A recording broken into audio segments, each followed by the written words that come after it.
Hello friends, మీ అందరికీ కూడా శుభం జరగాలని కోరుకుంటూ మరో కొత్త వీడియోతో మీ ముందుకు వచ్చేసిందండి మన ఛానల్. ఈరోజు మనం ఈ వీడియోలో 2025వ సంవత్సరంలో ఆగస్టు 23వ తేదీ శనివారం రోజు వస్తున్నటువంటి శ్రావణ అమావాస్య లేదా పోలాల అమావాస్య రోజు ఇంట్లో సులువుగా పూజ ఎలా చేసుకోవాలి, అసలు తిథి ఎప్పటి నుంచి ఎప్పటి వరకు ఉంటుంది, ఏ రోజు వస్తుంది, ఎందుకు జరుపుకుంటాము, ఒకవేళ కంద మొక్క దొరకని వారు ఏ విధంగా పూజ చేసుకోవాలి, నైవేద్యము ఏమి పఠించాలి, వ్రత కథ, ముఖ్యంగా ఈ అమావాస్య రోజు ఏమి చేయాలి, తప్పకుండా పిల్లల కోసం ఏం చేయాలి అన్నీ కూడా ఈ వీడియోలో చూద్దామండి. లక్ష్మీప్రదమైనటువంటి శుభప్రదమైనటువంటి శ్రావణ మాసంలో ఆఖరి రోజు శ్రావణ బహుళ అమావాస్య రోజున శ్రావణ అమావాస్య లేదా పోలాల అమావాస్య లేదా ఇంకా పోలాంబ వ్రతం అనగా జరుపుకుంటారు. మనకి ఈ 2025వ సంవత్సరము శ్రీ విశ్వావసు నామ సంవత్సరము వర్ష ఋతువు దక్షిణాయనంలో మనకి ఆగస్టు నెలలో 23వ తేదీ శనివారం రోజు పోలాల అమావాస్య లేదా పోలాంబ వ్రతము శ్రావణ అమావాస్య వస్తుందండి. ఈ రోజు తిథి అమావాస్య తిథి, నక్షత్రం మకా నక్షత్రం. ఈ అమావాస్య తిథి ఎప్పటి నుంచి ఎప్పటి వరకు ఉంటుందంటే ఆగస్టు 22వ తేదీ శుక్రవారం రోజు పగలు 11:54 నుంచి ప్రారంభమవుతుంది. మరలా 23వ తేదీ శనివారం రోజు పగలు 11:18 వరకు ఉంటుంది. మనకి తిథి అనేది సూర్యోదయ సమయంలో ఎప్పుడు ఉంటుందో ఆ రోజే మనం పరిగణలోకి తీసుకుంటాము కాబట్టి 23వ తేదీ అమావాస్య వస్తుందండి. ఈ రోజునే మనము శ్రావణ అమావాస్యగా జరుపుకుంటాము. ముఖ్యంగా మనకి అమావాస్య రోజులలో సాయంత్రం సమయంలో లక్ష్మీ పూజ చాలా విశేషమైనది.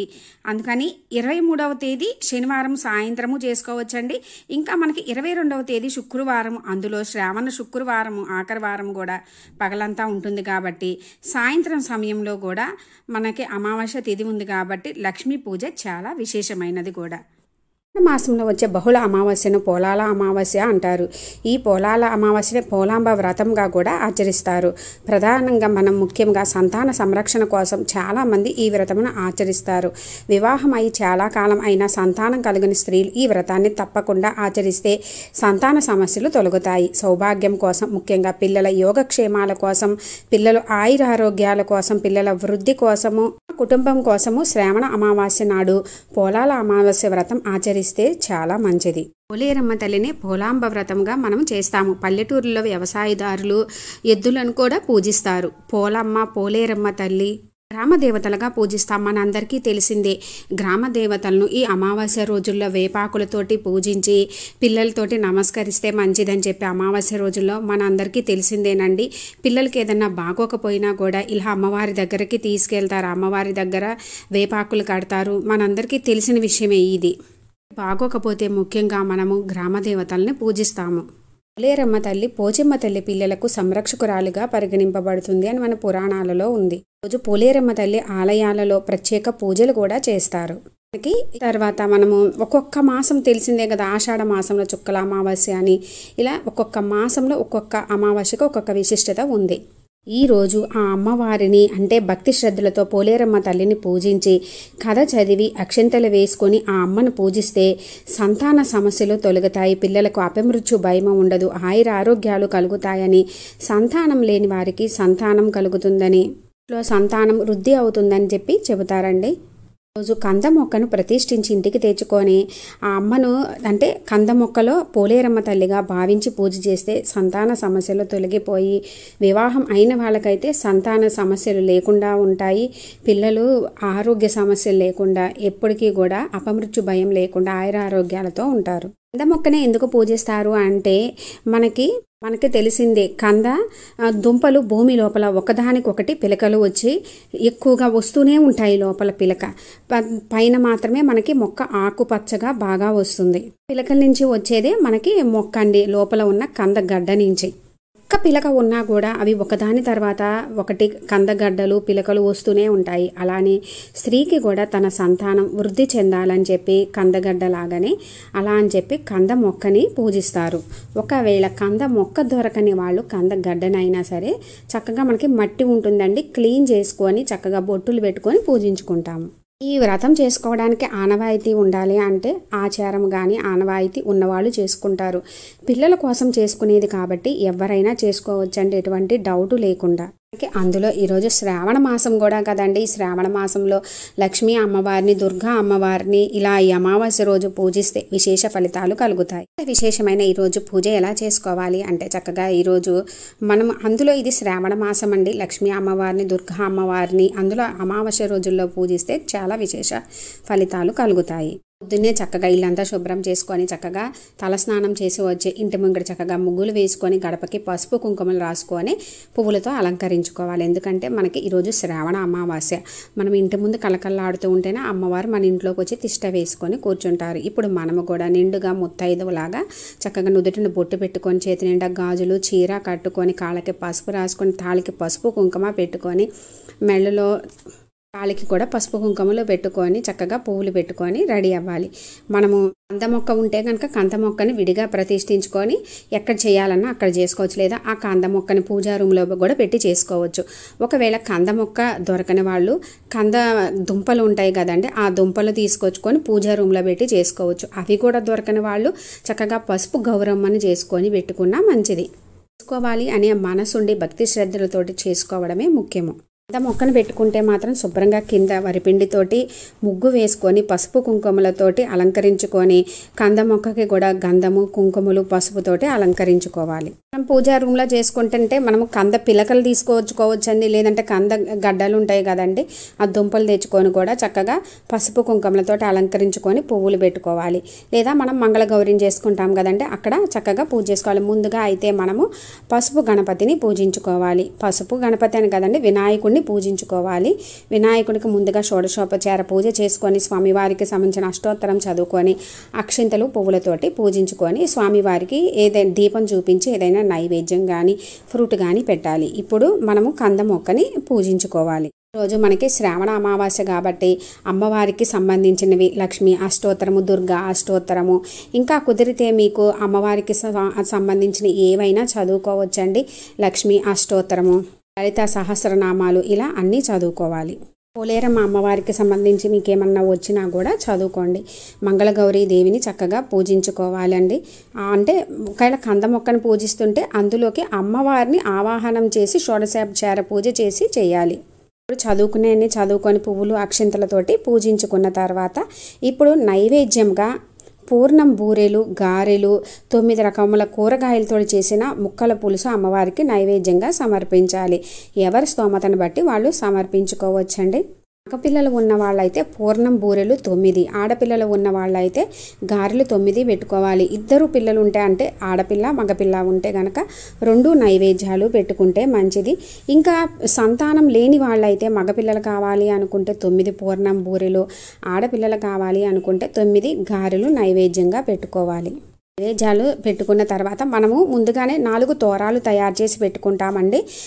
పసుపు దారంతో పసుపు కొమ్ము కట్టి 4 తోరాలు పెట్టుకుంటాము. ఆ 4 తోరాలకు కూడా పూజ చేసుకోవాలి. పూజ చేసుకున్న తర్వాత ఇప్పుడు ధూపదీప నైవేద్యాలు సమర్పించుకోవాలి. ఈ అమావాస్య రోజులో తప్పకుండా అయితే ఇంట్లో ధూపము నిండుగా వేసుకొని ఇల్లంతా చూపించుకోవాలండి. ముఖ్యంగా సాయంత్రం 6 తర్వాత చక్కగా ధూపం వేసి ఇల్లంతా చూయించి చాలా మంచిది. ఇంట్లో మంచి చెడు అంతా కూడా పోయి మంచిగా ఉంటుందండి.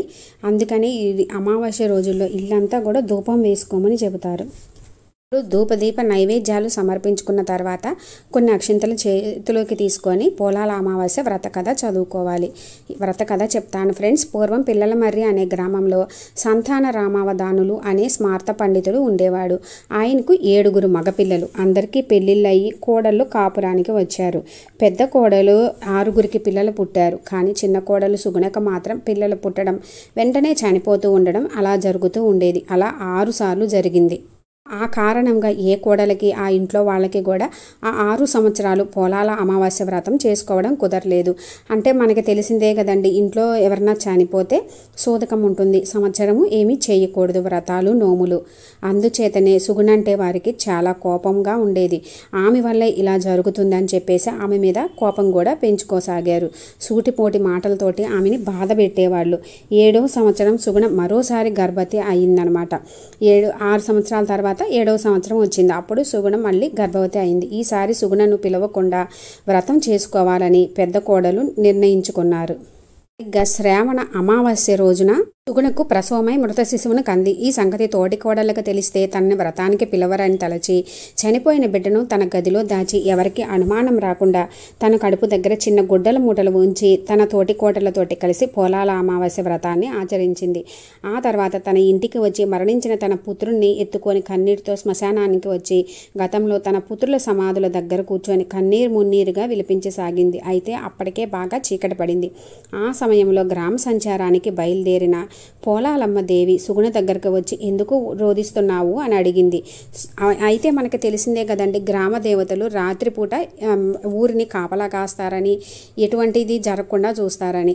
అప్పుడు సుగుణ తన కన్నీటి కథను వివరించి చెప్పింది. పోలాలమ్మ దేవి జాలిపడి, సుగుణ బాధపడకు, నీ పుత్రుల సమాధుల దగ్గరికి వెళ్ళి ఏ పేర్లైతే నీ పిల్లలకు పెట్టాలనుకున్నావో ఆ పేర్లతో వారిని పిలువు అని చెప్పి మాయమైపోయింది. సుగుణ వెంటనే ఆ సమాధుల దగ్గరికి వెళ్ళి తన పుత్రులను పేరు పేరున పిలిచింది.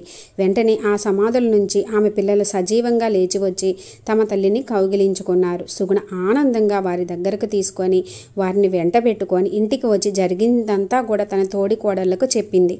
అందరూ చాలా సంతోషించారు. ఆనాటి నుండి ప్రతి శ్రావణ అమావాస్య నాడు ఈ వ్రతాన్ని ఆచరిస్తూ పిల్ల పాపలతోటి ఆనందమయ జీవితాన్ని అనుభవించి తరించారన్నమాట. ఈ విధంగా సుగుణ ఆ రోజు నుంచి కూడా పిల్లా పాపలతోటి ఆనంద జీవితాన్ని పొందింది. ఇంట్లో అందరూ కూడా ఎంతో సుఖ సంతోషాలతో ఉన్నారు. అందుకే ఆరోగ్యం బాగా లేని వాళ్ళు కానీ, సంతానం లేని వాళ్ళు కానీ, ఆరోగ్య సమస్యలు ఉన్న వాళ్ళు కానీ ఈరోజు పోలేరమ్మ తల్లిని పూజించి ఈ పోలాంబ వ్రతం ఆచరిస్తే పూర్ణాయుషులు అవుతారు. వ్రత కథ చదువుకొని అక్షింతలు మన చేతిలో అమ్మవారి దగ్గర కొన్ని వేసి కొన్ని అక్షింతలు మనము శిరస్సున వేసుకోవాలన్నమాట. ఇంట్లో పిల్లలు ఉన్న అందరూ కూర్చొని అందరూ కూడా ఈ కథ విని వేసుకోవాలి. చక్కగా కొబ్బరికాయ కొట్టుకొని హారతి ఇచ్చుకొని అమ్మవారికి సంబంధించి ఏమైనా చదువుకోవాలండి. పూజ అంతా అయిపోతుంది కదండి. పూజ అంతా అయిన తర్వాత అక్కడ మనము 4 తోరాలు పెడతాము. ఒకటి అమ్మవారి దగ్గర పెట్టాలి, ఇంకొకటి పూజ చేసిన వాళ్ళు కట్టుకోవాలి, ఇంకొకటి మంచి సంతానవతి అయినటువంటి ముత్తైదువుని మనము తాంబూలంకి పిలిచి ఆమెకి ఒక తోరము ఇవ్వాలన్నమాట. ఇంకా వాయినంగా మనము చక్కగా రోజు పీసు తాంబూలం అవన్నీ పెట్టి తోరాన్ని ఇవ్వాలి. మనం చేసుకున్న నైవేద్యాలు అంటే అమ్మవారి దగ్గర పెట్టినవి కాకుండా 9 నైవేద్యాలు కూడా వాయినంలో సమర్పిస్తే మంచిది. ఇంట్లో ఉన్న ఆఖరి పిల్లలు ఉంటారు కదండి, వాళ్ళకి ఇంకొక తోరం కట్టుకోవాలి. వారు పెట్టిన దగ్గర పెడతాం కదండి, ఆ తోరాన్ని కంద మొక్కకి కట్టాలి. కంద మొక్క లేని వాళ్ళు అమ్మవారి ముందు పెట్టాలి. అయితే మెల్లో తాళికి కట్టుకుంటే మంచిది. ఇంతటితోటి మనకి ఈరోజు పూజ పూర్తి అవుతుందండి. చక్కగా సాయంత్రం కూడా దీపం పెట్టుకోవాలండి. అందులో అమావాస్య రోజుల్లో సాయంత్రం సమయంలో లక్ష్మీ పూజ, అందులో ఈ శ్రావణ మాసం అమావాస్య రోజుల్లో లక్ష్మీ పూజ చాలా విశేష ఫలితాలు కలుగుతాయి. చక్కగా ఈ సాయంత్రం సమయంలో పూజ చేసుకొని ధూపం వేసి ఇల్లంతా చూపిస్తే చాలా మంచిదండి. ఇంట్లో ఉన్న చెడు అంతా కూడా పోతుంది.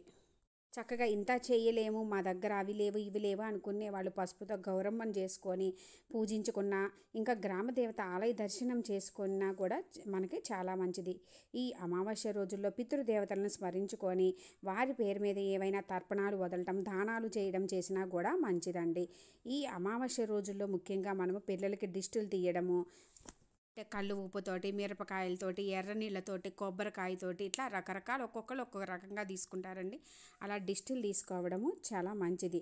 ఇంకా పాతది పాడైపోయిన గుమ్మడికాయలు ఉంటాయి కదండి, అవి తీసి వాటి ప్లేస్లో కొత్తవి పెట్టుకుంటే కూడా మంచిది. అమావాస్య రోజులలో ఎంతో విశేషమైనటువంటి ఈ శ్రావణ అమావాస్య రోజు భక్తి శ్రద్ధలతో మనస్ఫూర్తిగా లక్ష్మీ అమ్మవారిని మరియు గ్రామదేవతలను పూజించుకొని వారి అనుగ్రహంతో మీకు అన్నింట విజయం చేకూరాలని కోరుకుంటున్నాను. Friends, thanks for watching.